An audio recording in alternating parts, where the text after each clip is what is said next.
Livro Segredos do Lugar Secreto. O Segredo de Tomar a Força, capítulo 11. O termo violência espiritual captura a intensidade com a qual a geração dos últimos dias buscará a Deus. As pessoas buscarão a Deus com toda a força do seu ser, negando a si mesmos e livrando-se de todos os pecados embaraçantes para correr a corrida com paixão, pureza e perseverança. Desde os dias de João o Batista até agora, o reino dos céus é tomado à força, e os que usam de força se apoderam dele. Mateus 11:12. Este é o momento de buscar a Deus com entrega agressiva. Os sinais dos tempos estão claros, a volta de Cristo é iminente. Sentimos uma urgência por parte do Espírito Santo, é a hora de despertar de nosso sono e buscar o reino de Deus como nunca foi feito antes. A fé genuína busca a Deus ardentemente. Sem fé é impossível agradar a Deus, pois quem dele se aproxima precisa crer que ele existe e que recompensa aqueles que o buscam. Hebreus 11:6. A verdadeira fé entende não somente que Deus existe, mas que nos recompensa de acordo com a intensidade de nossa busca por Ele. Aqueles que buscam a Deus revelam a sua fé de acordo como correm. Homens e mulheres de fé não podem se distrair ou se desviar do seu objetivo, porque acreditam firmemente que Deus irá recompensar a sua busca e eles estão certos. A violência espiritual começa no lugar secreto. Começa com a forma como você se aplica à disciplina de oração, adoração, contemplação, jejum, leitura, estudo, meditação, audição, absorção da verdade. Este é o ponto onde a tomada à força começa. Eu digo absorção da verdade, em vez de memorização, porque é possível memorizar escrituras sem que ela penetre no seu espírito. Mude seu estilo de vida e se torne parte integrante de seu diálogo com Deus e com o homem.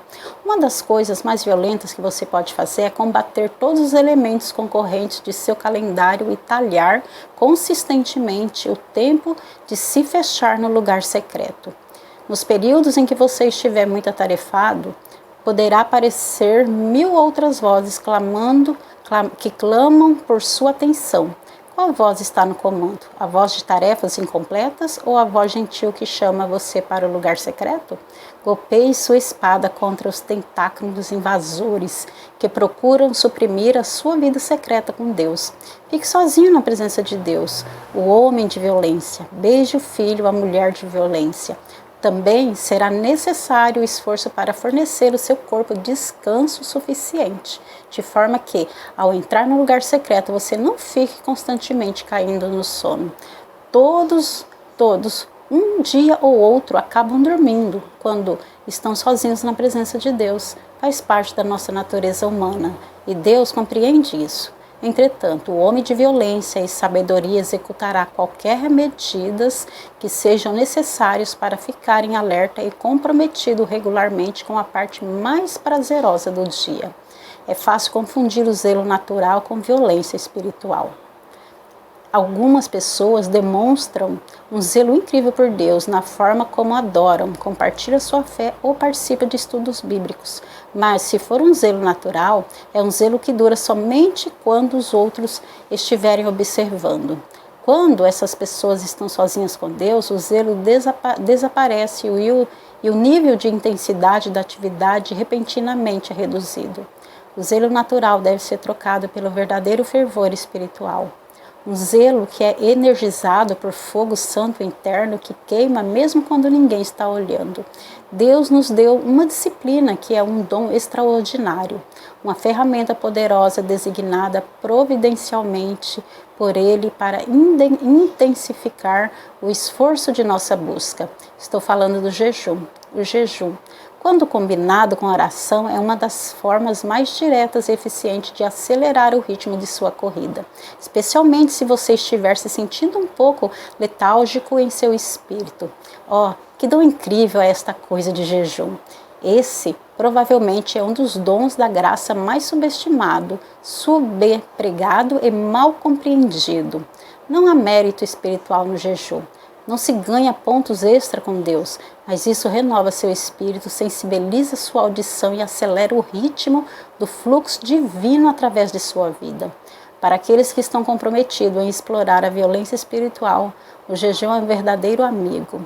Salomão escreveu: se procurar a sabedoria como se procura a prata e buscá-la como quem busca um tesouro escondido, ele reserva a sensatez para os justos. Provérbios capítulo 2, 4 ao 7. A imaginação retrata a sabedoria divina como o tesouro oculto enterrado em uma montanha. E para obter este tesouro, você deverá minerá-lo arduamente. Além disso, as escrituras dizem: dá sabedoria aos sábios. Daniel 2:21. Não é o tolo que recebe sabedoria, mas sim o sábio. O sábio recebe mais sabedoria em sua vida porque é inteligente o suficiente para buscar a Deus com fervor. Jesus não responde a todos os fiéis da mesma maneira. Ele responde de forma diferente àqueles que o buscam mais diligentemente. Vemos isso segundo a maneira como tratou os 12, Pedro, Tiago e João. Foram convidados para alguns dos momentos mais íntimos e maravilhosos de Jesus, enquanto outros discípulos não foram incluídos. A diferença, eu creio, reside no fato de que os outros tinham algo retido em seus corações em relação ao Senhor, enquanto Pedro, Tiago e João buscavam mais a Jesus. Alguns discípulos duvidaram de Jesus mesmo após a sua ressurreição. Mateus 28:17. E essa reserva no espírito roubava deles os maiores níveis de intimidade. Aqueles que tinham mais recebiam mais. Estou escrevendo essas coisas, prezado amigo, para inspirá-lo a buscar ao Senhor. Corra atrás dele. Busque-o de todo o seu coração. À medida que você buscá-lo com mais intensidade, ele se aproximará de você como nunca antes. Jesus não favoreceu Pedro, Tiago e João por causa de suas personalidades ou pela combinação de seus dons. Ele os favoreceu porque o favoreciam, pois os olhos do Senhor estão atentos sobre toda a terra para fortalecer aqueles que lhe dedicam totalmente o coração. Nisso você cometeu uma loucura. De agora em diante terá que enfrentar guerras, segundo a Crônica 16:9. O Senhor não faz acepção de pessoas. Ele recompensa todos os que o buscam com fervor. Este é o motivo pelo qual alguns não conseguem ter tanta intimidade com Deus. Ao observar o zelo moderado com que alguns o buscam, se desse a ele o poder e a glória que pedem, estaria ultrajando todos aqueles que têm buscado com muito mais intensidade. 1 Coríntios 9:24. Revela que corremos nossa corrida na presença de outros santos. Vocês não sabem que todos os que correm no estádio apenas um ganham o prêmio? Corram de tal modo que alcance o prêmio. Deus honra a nossa corrida comparando-a com a forma como os outros correm toda a história da igreja. Este é o princípio de 2 Coríntios 8:8. Gente, estamos participando de uma competição séria. Eu não quero dizer que precisamos comparar nossas realizações com as das outras pessoas de um modo carnal, mas nos permitirmos ser inspirados pela rapidez dos outros corredores para buscarmos mais a Deus. Fico inspirado quando leio histórias dos grandes corredores cristãos. Fico tremendamente impactado em meu espírito quando leio o relato de como Francisco de Assis buscava a Deus aos 20 e poucos anos. Um de seus companheiros revelou que Francisco se levantava da cama quando pensava que todos estavam dormindo.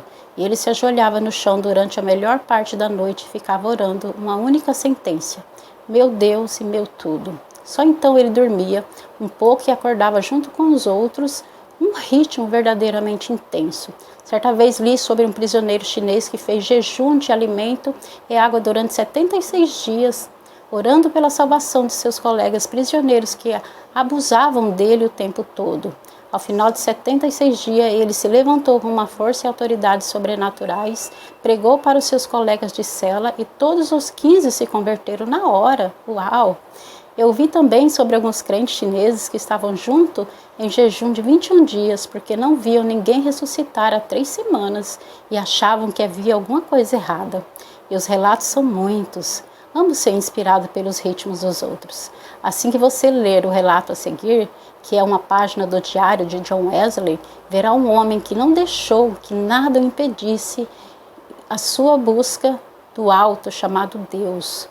Domingo de manhã, 5 de maio, preguei na igreja Santo Anne. Pediram para nunca mais voltar. Domingo, 5 de maio, preguei na igreja São John. O diácono me disse: saia e não volte mais. No domingo de manhã, 12 de maio, preguei na igreja Jude, Também não posso mais voltar lá. Domingo, 12 de maio, preguei na igreja George. Fui chutado novamente. Domingo de manhã, 19 de maio, preguei em uma igreja de alguma coisa. O diáconos fizeram reunião especial, disseram que eu não posso mais voltar lá. Domingo à tarde, preguei na rua, tiraram-me da rua. Domingo de manhã, dia 26 de maio, preguei em meio a Campina. Me expulsaram como se fosse um búfalo solto durante o culto. Domingo de manhã, 2 de junho, preguei no limite da cidade, à beira da estrada, e me expulsaram. Domingo à tarde, 2 de junho, culto da tarde, preguei em um pasto, e 10.000 pessoas vieram me ouvir. Vá após Deus, ninguém mais poderá atrapalhar a sua corrida. Não importa o quanto as outras pessoas não reconheçam o seu ministério. Busque a Deus. O coro de santos corredores dos céus está torcendo por você. Terminamos a trajetória pela graça de Deus. Eles então estão gritando, você também pode. Portanto, também nós, uma vez que estamos rodeados por tão grande nuvem de testemunhas, livremos-nos de tudo que nos atrapalha e do pecado que nos envolve. E corramos com perseverança a corrida que nos é proposta. Hebreus 12, 1. Até o próximo.